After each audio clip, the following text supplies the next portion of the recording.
안녕하세요. 오늘 저희가 함께 파헤쳐 볼 자료는 AI 업계의 그야말로 지각 변동을 예고하는 소식입니다. 바로 마이크로소프트가 얼마 전 발표한 자체 AI 칩 마이아 200에 대한 여러 심층 분석 보고서들인데요. 사실 빅테크가 또 칩 하나 만들었구나 하고 그냥 쉽게 넘길 수도 있는 뉴스잖아요. 그런데 저희가 받은 자료들은 하나같이 입을 모아서 말하고 있습니다. 이건 그냥 단순한 하드웨어 출시가 아니라 AI 시대의 권력 지도가 다시 그려지는 그런 신호탄일 수 있다고요. 그래서 이번 탐구의 목표는 명확합니다. 마이아 200이 마이크로소프트의 거대한 야망에 어떤 의미인지, 절대 강자 엔비디아의 아성에 정말 균열을 낼 수 있을지, 그리고 이 거대한 파도 위에서 어떤 기업이 기회를 잡고 또 어떤 기업이 휩쓸려 나갈지 그 핵심을 한번 제대로 들여다보는 겁니다. 준비되셨나요? 우선 이 칩이 하루아침에 뚝딱 나온 게 아니더라고요. 자료를 보니까 시작은 2023년에 공개된 마이아 100이었네요. 그때는 사실상 내부 테스트용? 약간 좀 실험적인 성격이 강했다고 하죠. 맞아요. 마이아 100은 우리도 이제 칩 설계할 줄 안다는 걸 보여주는 뭐랄까 일종의 명함 같은 거였죠. 그런데 정말 흥미로운 이야기는 그 다음 세대 칩, 코드명 브라가 개발 과정에서 시작됩니다. 원래 계획대로라면 2025년에 나왔어야 할 칩이었어요. 그런데 그게 틀어졌군요. 무슨 일이 있었던 건가요? 여기서 마이크로소프트의 가장 중요한 파트너, 바로 오픈 AI가 등판을 합니다. 오픈 AI요? 네, 오픈 AI가 마이크로소프트에 아주 결정적인 피드백을 준 거예요. 우리가 만들고 있는 차세대 모델, GPT-5를 제대로 돌리려면 지금 설계로는 어림도 없다. 메모리 구조부터 완전히 뜯어 고쳐야 한다고요. 와, 그건 거의 설계도를 처음부터 다시 그리란 얘기잖아요. 파트너의 한마디에 출시 일정까지 바꿔야 하는 상황이라니 마이크로소프트 입장에서는 정말 머리 아팠겠는데요. 그쵸. 보통의 기업이라면 일단 출시하고 다음 버전에 반영하자고 했을지도 몰라요. 하지만 마이크로소프트는 여기서 엄청난 결단을 내립니다. 출시를 무려 6개월이나 미루면서까지 오픈 AI의 요구를 전면 수용해서 이른바 공동 설계에 들어간 거죠. 자료에서는 이걸 전략적 지연이라고 표현하는데 단기적인 성과보다는 장기적인 기술적 완성도와 파트너십을 선택한 겁니다. 그리고 그 고통스러운 협업의 결과물이 과요, 마이아 200이군요. 단순한 후속작이 아니라 시장의 가장 중요한 고객의 목소리를 반영해서 완전히 새로 태어난 셈이네요.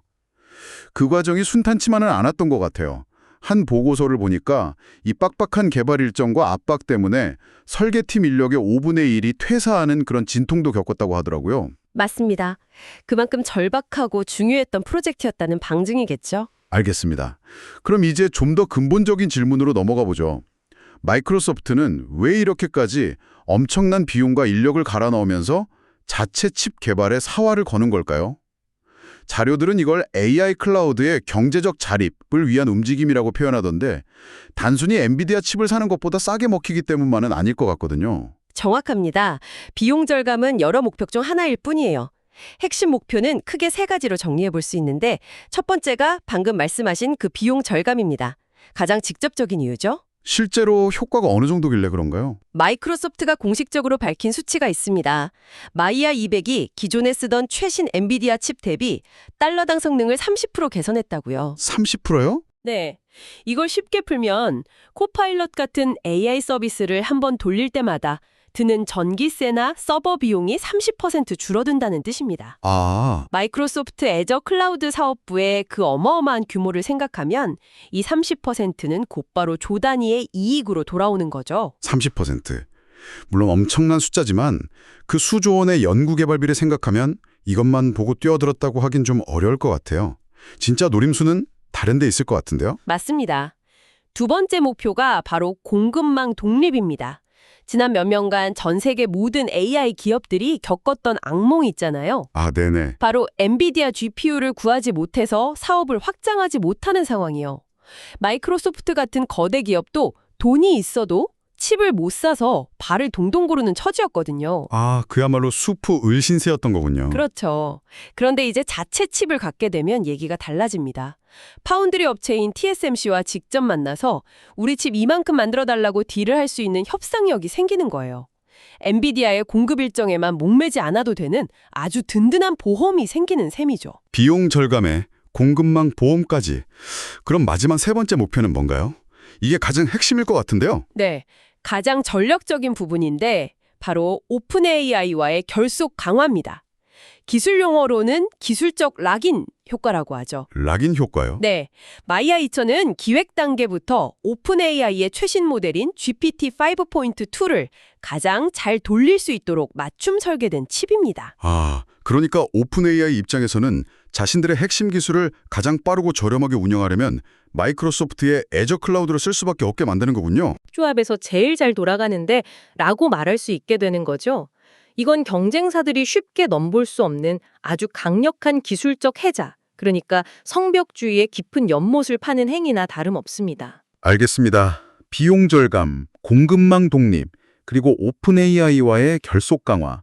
이 세 가지 거대한 목표를 이루기 위한 비장의 무기가 바로 마이아 200이라는 거군요. 그렇다면 이 칩이 기술적으로 뭐가 그렇게 특별한지 궁금해지는데요. 그냥 엔비디아 칩을 어설프게 따라 만든 수준이라면 이런 야심찬 목표를 달성할 수 없을 테니까요. 마이아 200의 비밀 병기는 대체 뭔가요? 핵심을 정확히 짚으셨네요. 자료에 나온 여러 경쟁칩과의 비교표를 보면 마이아 200의 설계 철학이 명확하게 드러납니다. 그건 바로 최고의 성능이 아니라 최고의 효율성에 모든 것을 걸었다는 점이에요. 성능보다 효율성이라. 좀 더 구체적으로 설명해 주실 수 있나요? 가장 극적인 부분이 바로 전력 효율입니다. 칩이 얼마나 많은 전기를 소모하는지를 나타내는 설계 전력, TDP라는 수치가 있는데요. 마이아 200의 TDP는 750W입니다. 750W요? 네. 그런데 엔비디아의 최신 칩인 블랙웰 B300은 무려 1400W에 달해요. 1400W요? 웬만한 전자레인지나 헤어드라이어 최대 출력 수준이네요. 그런 걸 수만 개씩 돌리는 데이터 센터는 정말 전기 먹는 하마일 수밖에 없겠군요. 맞습니다. 물론 단순 연산 능력 자체는 블랙웰이 더 뛰어나지만 마이아 200은 절반 수준의 전기로 비슷한 작업을 해낼 수 있다는 겁니다. 요즘 데이터 센터들은 칩 가격보다도 전력망을 확보하는 게 더 큰 골칫거리거든요. 아, 그렇겠네요. 그래서 와트당 성능이 얼마나 나오느냐가 굉장히 중요한데 이 부분에서 마이아 200이 압도적인 강점을 갖는 거죠.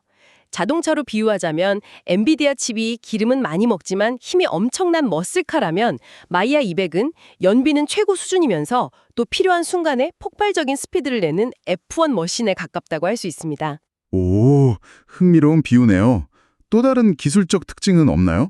두 번째 특징은 AI의 두 가지 작업, 즉 학습과 추론 중에서 추론에만 완전히 특화됐다는 점입니다.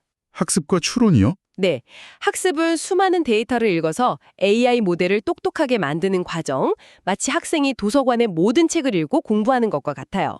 반면에 추론은 이미 똑똑해진 모델을 이용해서 오늘 날씨 어때? 같은 질문의 답을 생성하는 과정, 즉 공부한 지식을 활용하는 단계죠. 아, 그럼 우리가 코파일럿이나 챗GPT를 쓸 때 하는 모든 활동이 바로 추론이겠네요. 정확합니다. 마이아 200은 모델을 공부시키는 학습 기능은 과감하게 버리고 오직 추론 작업에만 모든 자원을 쏟아붓도록 설계됐어요. 특히 최근 AI 업계의 트렌드인 FP4, 즉 4비트 정밀도 연산 성능이 경쟁사인 아마존 트레이니엄 3자 3배에 달합니다. 시장의 기술적 변화를 정확히 읽고 그에 맞게 칸을 갈아온 거죠. 자료를 보니 메모리 구조도 아주 독특하다고 나와 있네요. 272MB에 달하는 대용량 온다이 SRAM을 탑재했다고요? 잠깐만요. 272MB요? 요즘 스마트폰 램도 기가바이트 단위인데 272MB가 대용량이라는 게 좀 이상하게 들리는데요. 칩 안에 들어가는 메모리는 뭔가 다른 건가요? 아주 좋은 질문입니다. 그게 바로 마이아 200의 빠른 응답 속도, 즉 낮은 지연 시간의 비밀이거든요. 아, 이걸 주방에 비유하면 아주 쉽게 이해할 수 있습니다. 보통 칩은 연산에 필요한 데이터를 칩 바깥에 있는 HBM이라는 고속 메모리에서 가져와야 하는데 이건 마치 주방 저편에 있는 커다란 냉장고 같은 거예요. 재료를 가지러 가려면 몇 걸음 움직여야 하고 시간이 걸리죠. 그렇죠. 아무리 빨라도 동선이 기니까요. 그런데 마이아 200에 탑재된 이 272MB 온다이 SRAM은 요리사 바로 손 닿는 곳에 있는 작은 작업대나 양념 선반 같은 겁니다. 아하. 자주 쓰는 소금, 후추, 칼 같은 것들을 바로 옆에 두는 거죠. 데이터를 가지러 주방을 가로질러 냉장고까지 갈 필요가 없으니 응답 속도가 극적으로 빨라지는 겁니다. 챗봇처럼 빠른 반응이 생명인 서비스에 최적화된 구조라고 할 수 있죠. 아, 이제 이해가 되네요. 절대적인 저장 공간의 크기보다 얼마나 가까이 있느냐가 핵심이군요. 결국 마야 600은 전기를 적게 먹고 추론에 특화되어 있고 응답 속도가 빠른 아주 명확한 목적을 가진 칩이네요. 네, 범용성보다는 특정 목적에 대한 효율성을 극대화한 전략입니다. 자, 그럼 마야 200의 등장이 반도체 생태계 전체에는 어떤 영향을 미칠지 한번 보죠. 이런 거대한 플레이어가 등장하면 반드시 웃는 쪽과 긴장하는 쪽이 나뉘게 마련이잖아요. 자료들을 보면 몇몇 기업 이름이 반복적으로 승자로 언급됩니다. 네, 가장 큰 수혜를 입는 기업들을 짚어보겠습니다. 첫 번째는 단연 TSMC입니다. TSMC요? 마야 200은 현재 세계에서 가장 앞선 기술인 TSMC의 3나노 공정에서 전량 생산됩니다.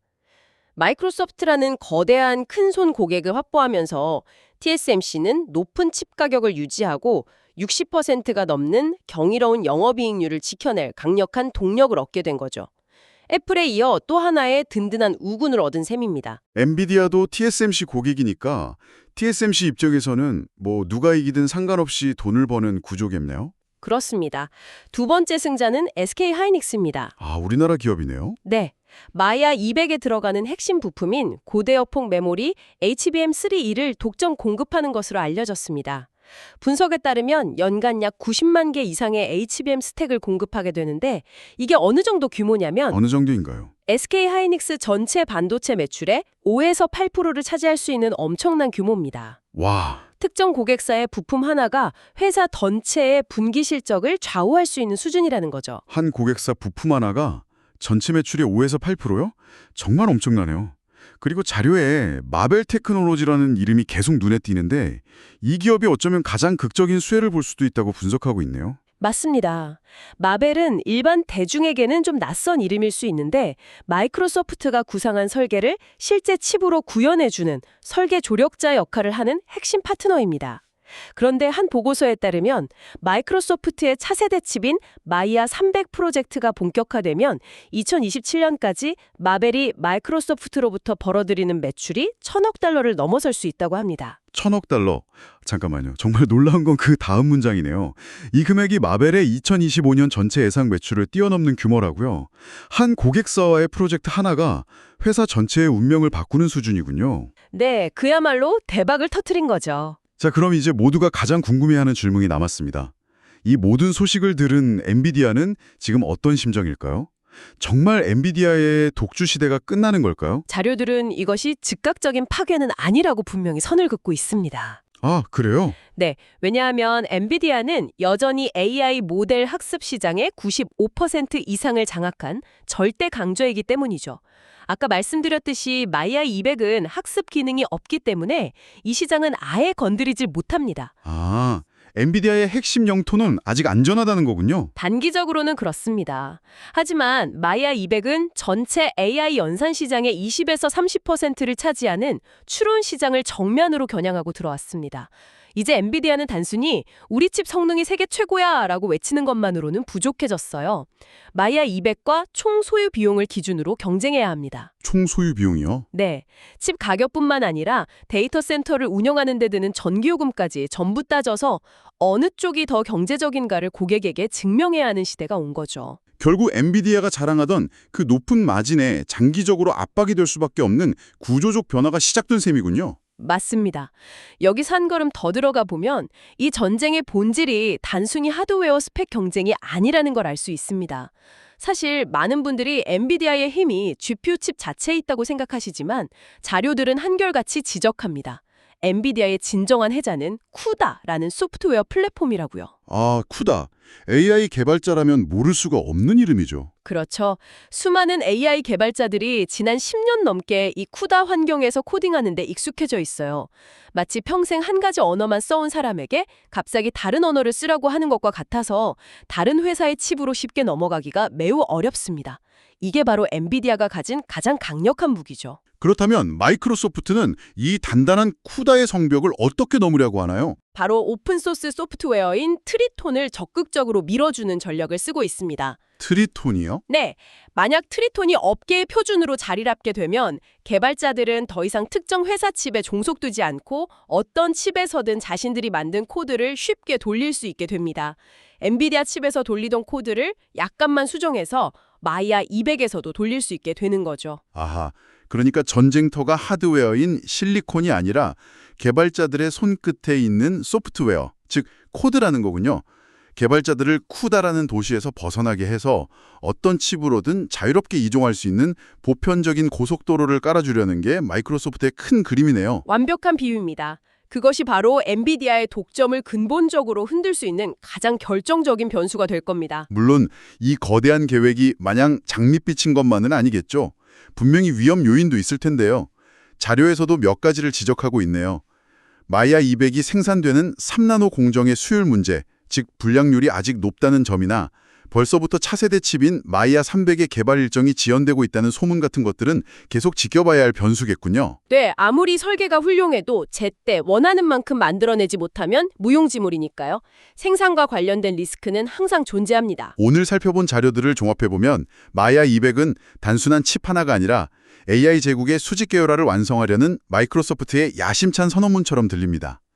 AI의 두뇌에 해당하는 모델부터 몸통인 클라우드, 그리고 이제는 심장인 하드웨어까지 모든 것을 스스로 통제하겠다는 거잖아요. 비용을 줄이고 공급망을 장악하고 파트너와의 결속을 다져서 누구도 넘볼 수 없는 자신만의 성을 쌓아 올리는 핵심 열쇠인 셈이네요. 맞습니다.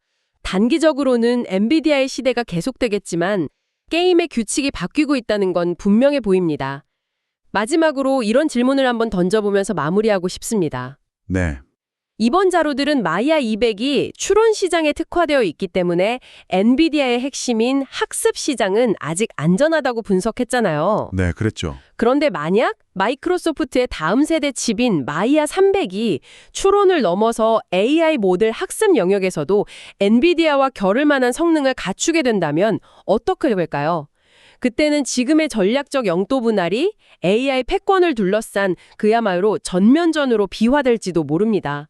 그 가능성에 대해 한번 생각해 보시면 앞으로 이 시장을 보는 눈이 훨씬 더 흥미로워질 것 같습니다.